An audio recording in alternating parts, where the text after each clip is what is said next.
আপনারা স্বেচ্ছায় আসছেন, আপনাদেরকে কেউ টাকা দিয়ে এখানে আনছে না, আপনাদেরকে কোনো কিছু লোভ দেখিয়ে আনছে না, আপনাদেরকে সুস্থ রাজনীতি দেশে করার জন্য একটা প্রতিষ্ঠান আমরা করেছিলাম। সেই প্রতিষ্ঠানকে আমরা ধরে রাখতে পেরেছি। আমরা নিজেকে বিক্রি করি নাই, এখানে যারা আছে একজনও বিক্রি হয়নি।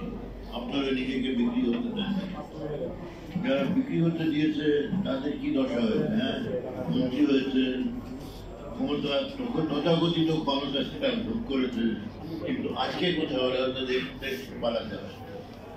এটাও একটা আমাদের শিক্ষা হওয়া যায়। আমরা এটা সবসময় বিশ্বাস করেছি, মানুষকে নিয়ে যদি ক্ষমতা না করি, আমরা মানুষের রাস্তাকে ধরে মানুষের উপরে ভর করে যদি মানুষের কাজ আমরা না করি, আমরা টিকে থাকতে পারবো না। এটা আমার এখনো বিশ্বাস।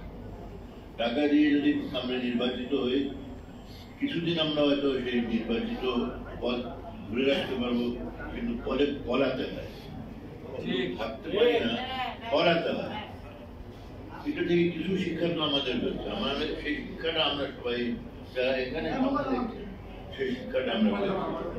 আমার পাশের বসে যারা আছেন, এরা কিন্তু পরীক্ষিত নেতৃত্বস্থানীয় ব্যক্তি। তারা সারা জীবন নেতৃত্ব দিয়েছেন, মানুষের আস্থা অর্জন করেছেন, টাকা পয়সা দিয়ে না, মানুষের কাজ করে, জীবনের ঝুঁকি নিয়ে, অনেক কিছু ত্যাগ স্বীকার করে তারা নেতৃত্ব দিয়েছে। এই ধরনের এরা পরীক্ষিত নেতৃত্ব। আমরা সেই প্রতিষ্ঠানকে ধরে রাখতে পেরেছি। কেউ বলেছিলেন না, এই প্রতিষ্ঠানকে ধরে রাখা যাবে না কেন?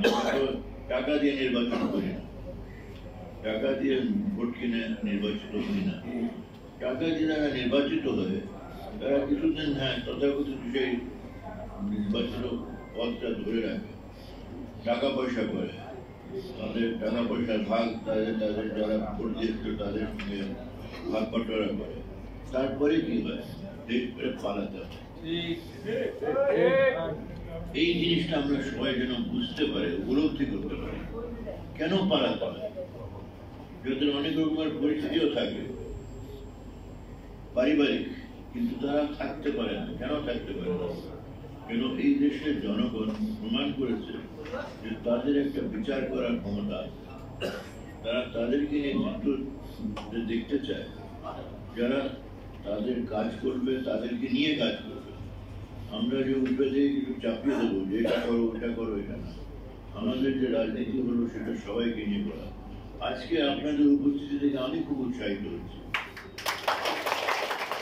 আমি এক মুহূর্তের জন্য ব্যর্থ নিজেকে মনে করি না, কেন আপনাদেরকে পাচ্ছি। কাদেরকে পাচ্ছি? যারা পরীক্ষিত। আপনার নিজের এলাকায় পরীক্ষিত নেতা, আপনারা এখনো এই দলকে, এই প্রতিষ্ঠানকে ধরে রেখেছেন। এটা আপনাদের প্রতিষ্ঠান, আর আমার প্রতিষ্ঠান না। এটা আমার বলা হয়, আমি এটা মনে করি না। আর আপনাদের সকলেই যৌথ নেতৃত্ব প্রতিষ্ঠান চলে।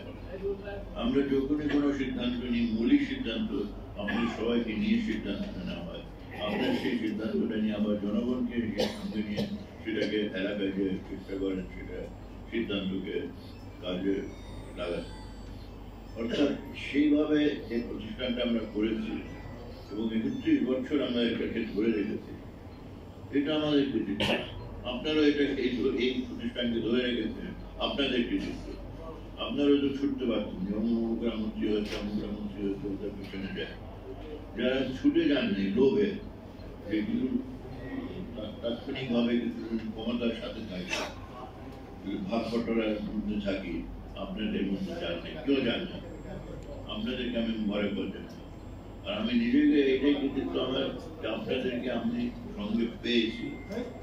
আমার আর কিছু পাওয়ার নেই। আপনাদেরকে যতদিন পাবো আমি এই রাজনীতি করবো, আমি একটু এটা করতে পারবো।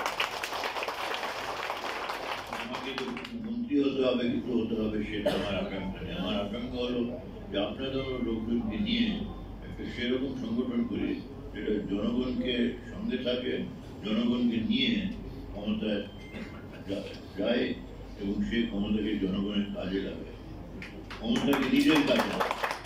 আমরা দেখেছি ক্ষমতাকে কিভাবে নিজের কাজে লাগানো যায়, কিভাবে মানে লুটপাট করা যায়, কিভাবে সম্পত্তি করা যায়, অর্থ পাচার করা যায়। সীমাহীন ভাবে অর্থ পাচার হয়েছে দেশে, দুঃখজনক। স্বাধীন দেশ থেকে দেশের মানুষ এই অর্থ সৃষ্টি করে, কিন্তু পাচার করে যারা আয় করে না, লুটপাট করে, লুটেরারা সব দেশের অর্থ পাচার করে। আর মানুষ যারা অর্থ সৃষ্টি করে তারা বঞ্চিত হয়ে আছে এখনো। অর্থাৎ আমরা সেই বঞ্চিত মানুষের পক্ষে এখনো আছি, তারা বঞ্চিত না থাকে, এটা আমাদের লক্ষ্য।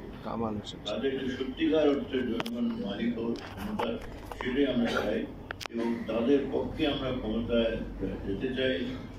এবং আমরা মনে করি যে এখনো যে আপনাদের এখন উপস্থিতি, আপনার কিছু তো পান নাই, কিছু সম্পত্তি পান নাই, ব্যবসা পান নাই, কিন্তু তারপরেও আপনারা এখানে আসছেন, ঠিকই আছে।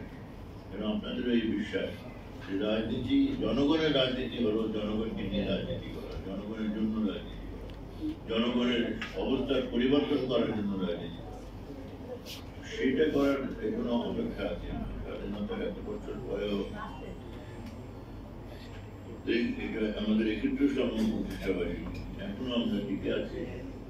এইটা ধরে যে এটা এখনো অপেক্ষা, জনগণ মানুষের মালিক হিসাবে, দেশের মালিক, ক্ষমতার মালিক হিসাবে, ক্ষমতার উৎস হিসাবে তারা নিজের এলাকায় জনগণের আস্থা নিয়ে সেখানে থাকবে। টাকা পয়সা দিয়ে ভোট কেনা যায়, কিন্তু আস্থা পাওয়া যায়।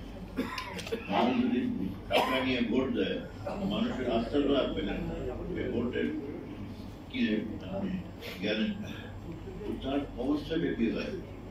শেষ পর্যন্ত দেশ থেকে পালাতে হয়। আমি ইনশাল্লাহ এই দেশে মৃত্যুবরণ করে এই দেশে মাটিতে থাকবো, পালাতে হবে, পালাবো না, কিন্তু আমার বিশ্বাস পালাতে হবে না। এত বছর আমি বয়স হয়ে গেছে, যদি বেঁচে থাকি আমি আপনাদেরকে নিয়ে আসলে আসল ক্ষমতাটা কি সেটা দেখাতে চাই।